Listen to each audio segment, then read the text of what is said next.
Assalamualaikum warahmatullahi wabarakatuh. Baiklah, pada kesempatan kali ini saya akan menjelaskan tentang standar deviasi dan standar error of mean, di mana SD dan SEM ini merupakan bagian yang biasanya dimasukkan pada hasil penelitian, terutama penelitian farmasi. Pada data penentuan rata-rata, biasanya dia akan mendampingi hasil dari rata-rata tersebut. Kenapa mereka mendampingi? Karena SD dan SEM itu adalah gambaran dari penyimpangan data yang didapat dibandingkan dengan rata-rata yang didapat. Oke, sekarang kita bayangkan dulu, sebelum saya menjelaskan tentang standar deviasi, kita bayangkan dulu seorang peneliti melakukan penelitian tentang efek ekstrak terhadap tekanan darah sistol mencit, di mana data yang didapat adalah sebagai berikut. Jadi kita bayangkan dulu, sebelum kita masuk ke standar deviasi, kita bayangkan dulu bahwa ada seorang peneliti ingin melakukan penelitian tentang efek ekstrak terhadap tekanan darah sistol. Berikut hasil data penelitian yang didapatkan, di mana penelitiannya berjudul uji efektivitas ekstrak daun bunga matahari terhadap penurunan tekanan darah sistol mencit putih jantan.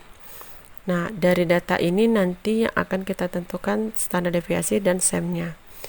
Dari data tersebut, pertanyaan yang akan muncul adalah apakah rata-rata yang didapat telah representatif dengan data penelitian didapat. Maksud representatif di sini adalah telah mampu mewakili dari data penelitian yang kita dapatkan. Jadi, secara tidak langsung, ketika kita ingin mengetahui representatif, kita harus mengetahui seberapa besar sih penyimpangan yang terjadi pada data penelitian yang kita dapatkan. Nah, penyimpangan tersebut ditentukan dengan standar deviasi atau SEM. SEM itu standar error. Oke, apa saja yang diketahui dengan standar deviasi? Standar deviasi itu merupakan cerminan rata-rata penyimpangan data dari mean atau rata-rata. Sehingga SD itu digunakan untuk menggambarkan seberapa jauh bervariasinya data penelitian yang kita dapatkan. Jadi standar deviasi ini termasuk bagian terpenting dari penelitian bagi data penelitian seorang peneliti, terutama penelitian farmasi yang berkaitan dengan eksperimental. Terus kemudian cara pembacanya gimana? Jika nilai standar deviasinya lebih besar dari rata-rata atau mean, maka representasinya data adalah buruk. Berarti variasi datanya adalah buruk. Kemudian yang kedua, cara pembacanya adalah jika nilai SD-nya di bawah rata-rata atau di bawah dari mean, maka data penelitian dikatakan memiliki nilai representasi datanya baik. Sehingga yang diharapkan dari suatu penelitian adalah nilai standar deviasinya harus di bawah rata-rata. Karena kalau dia sudah di atas rata-rata, maka data penelitian kita dapat dikatakan representasi datanya adalah buruk. Bagaimana cara penulisannya? Cara penulisannya itu adalah rata-rata atau mean plus minus standar deviasi, atau SEM juga seperti itu, atau plus minus SEM. Kemudian di mana nilai mean ditulis 2 desimal, sedangkan nilai standar deviasi ditulis 3 desimal. Kenapa demikian? Karena sudah umum digunakan seperti itu. SEM itu adalah 3 angka desimal yang diambil, sedangkan nilai rata-rata itu biasanya 2 desimal angka yang diambil setelah di belakang koma. Bagaimana dengan standar error of mean? Jadi standar error of mean ini adalah nilai yang mengukur berapa tepatkah nilai rata-rata yang didapat, atau dia akan menjawab pertanyaan bahwa seberapa dekatkah nilai rata-rata yang kita punya dibandingkan dengan nilai rata-rata yang kita miliki. Atau dengan kata lain, dia menyatakan seberapa baikkah rata-rata yang kita dapatkan dari sampel untuk mengestimasi rata-rata populasi. Jadi mau menggunakan SEM kah atau mau menggunakan SD kah pada penelitian, itu bebas saja, tidak ada aturannya. Boleh menggunakan SEM, boleh menggunakan standar deviasi. Namun terkadang beberapa peneliti lebih mempertimbangkan penggunaannya adalah SEM.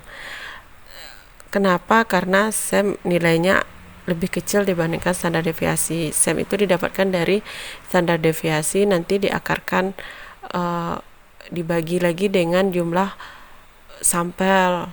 Nah, sedangkan standar deviasi, maka sehingga nilai SEM itu menjadi lebih kecil dibandingkan dengan standar deviasi. Jadi seorang peneliti bebas saja mau menentukan. Intinya keduanya, baik SEM ataupun standar deviasi, itu memiliki tujuan yang sama, yaitu menggambarkan penyimpangan data dari hasil penelitian yang kita dapatkan dan dibandingkan dengan rata-rata yang kita dapatkan. Jadi seorang peneliti itu bebas saja mau menggunakan SEM kah atau menggunakan standar deviasi kah sebagai pembanding di bagian rata-ratanya, ya, dimana pada hasil penelitian nanti ada gambaran contoh jurnalnya, rata-rata plus minus SEM atau standar deviasi. Intinya harus menggunakan salah satu. Jadi tidak boleh menggunakan dua-duanya, harus menggunakan salah satu. Seorang peneliti harus menentukan dia ingin pakai SEM kah atau ingin menggunakan standar deviasi kah. Baiklah, itu penjelasan saya tentang SEM dan standar deviasi. Bagaimana cara pembacaan SEM? Sama saja. Kalau SEM datanya lebih besar dari rata-rata, berarti representasinya buruk. Kalau kecil dari rata-rata, representasinya baik. Oke, sekarang kita akan mencontohkan bagaimana cara kita menentukan nilai standar deviasi dan SEM dari data penelitian yang tadi saya tampilkan.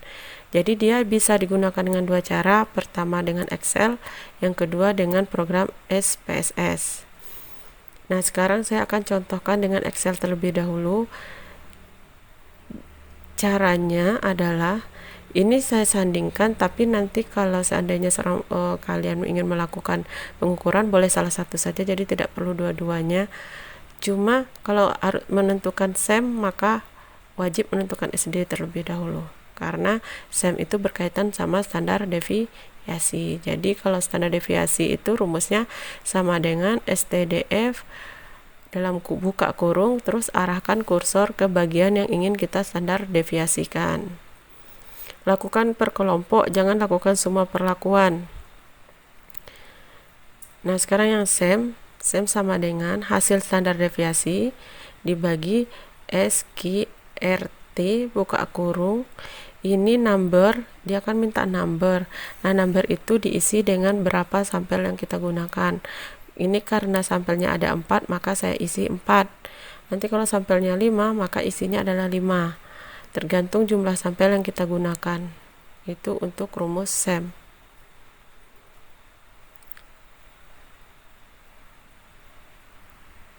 Jadi nanti disesuaikan saja dengan sampel yang digunakan. Nah, ini adalah hasil standar deviasi dan SEM. Jadi kalau menentukan standar deviasi saja boleh, kalau menentukan SEM harus menentukan standar deviasi dulu, karena nilai SEM berkaitan dengan nilai standar deviasi. Nah, sekarang saya akan contohkan cara pengukuran dengan menggunakan SPSS.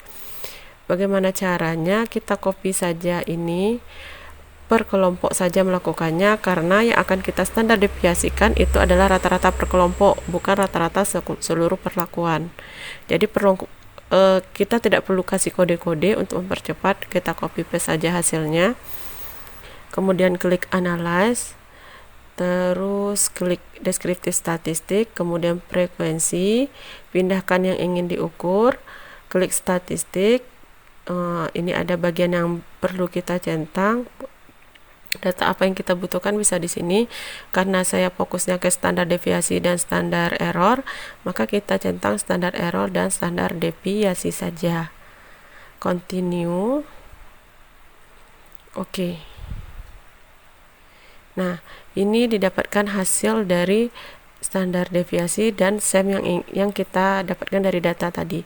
Sekarang kita bandingkan hasil ini dengan hasil yang ada pada Excel. Kita copy saja. Klik kanan, copy, kita tempel di sini. Nah, di sini kita terlihat bahwa datanya sama, mau menggunakan SPSS ataupun mau menggunakan Excel, jadi datanya tidak berbeda. Nah, ketika kita masukkan ke hasil penelitiannya bagaimana?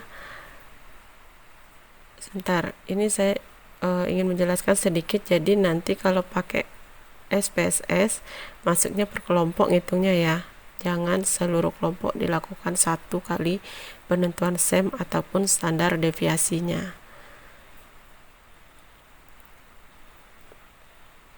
Jika kontrol positif, nanti tinggal langsung masukkan nilai dari kontrol positif, baru tentukan nilai standar errornya. Sekarang saya ingin melihatkan contoh menampilkannya pada hasil penelitian.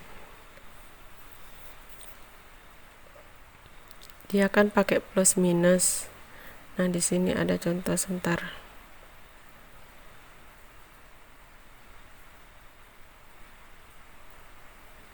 Kita lihat dulu ya.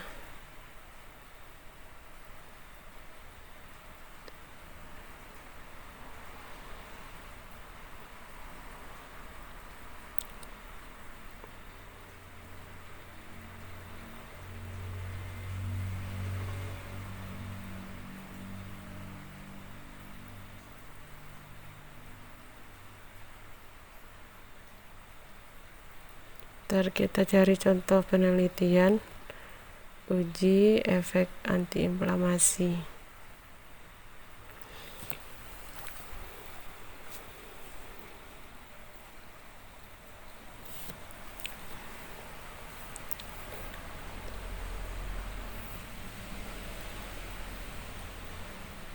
Oke, ini adalah tampilannya pada hasil penelitian. Jadi peneliti itu biasanya menggunakan plus minus, itu terlihat di sini. Sebentar, nih. Nah, ini adalah hasil penelitian yang dimana dia menggunakan hanya standar deviasi atau simpangan baku saja. Jadi dia mau menghitungnya itu hasil rata-rata plus minus standar deviasi. Jadi penggambarannya seperti itu ya, rata-rata. Makanya tadi pas perlakuan SPSS itu saya menyarankan perlakuannya itu per kelompok, karena SPSS nanti takutnya mengolah data secara keseluruhan, sehingga standar deviasi yang kita dapatkan itu sebenarnya salah. Maka yang seharusnya kita lakukan itu adalah input data per kelompok.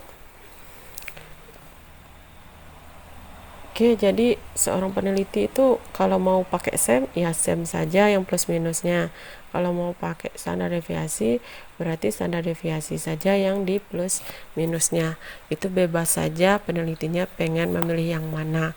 Cara pembacaannya sama, asalkan nilai standar deviasi dan SEM-nya tidak melebihi nilai rata-rata, maka dikatakan data kita adalah data yang representatifnya baik. Baiklah, demikianlah penjelasan saya tentang pengolahan data standar deviasi dan SEM. Semoga bermanfaat. Saya akhiri. Assalamualaikum warahmatullahi wabarakatuh.